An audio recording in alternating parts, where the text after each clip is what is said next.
Well, after a few years of economic uncertainty, I know many of you are ready to hear some good news, and I have some for you.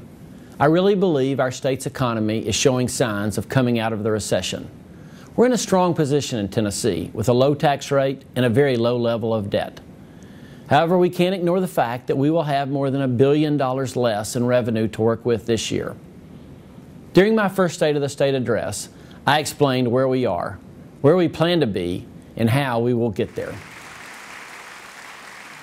I also want to emphasize that our current financial constraints are not a temporary condition. I think that what we are seeing in government today really is the new normal. Every government, ours included, will be forced to transform how it sets priorities and how it makes choices.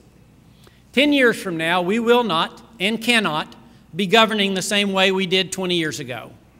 The time is right to go on a rigorous diet that consumes less and exerts more energy. Department of Health spending will drop 1.7%, with minimal impact on public health as the cuts are focused on administrative expenses. While supporting health care access, TennCare expenditures will go down 2.1%, but we will add funds for Cover Kids, and approval of the hospital coverage assessment will allow us to avoid deeper reductions in basic TennCare services. Higher education is being reduced 2%. But there will be no drop in financial aid for low-income students. In state government, as in the private sector, the largest cost is for the people who provide the goods and the services. And, like the private sector, state government is faced with having to adjust its workforce to reflect economic realities. There will be 1,180 fewer state positions next year, almost 90% of those coming from eliminating unfilled positions and non-recurring state and federal funds. The tough economic times spawned by the national recession meant state employees have gone for several years without salary adjustments. Once again, state government, the same as in business, held the line on increased wages. But if we're going to have a great higher education system and hardworking state employees, we cannot continue to ask them to go without raises. Our budget proposes a 1.6% salary increase, the first increase in 4 years. One of the areas where all of us want to aspire to be more is education.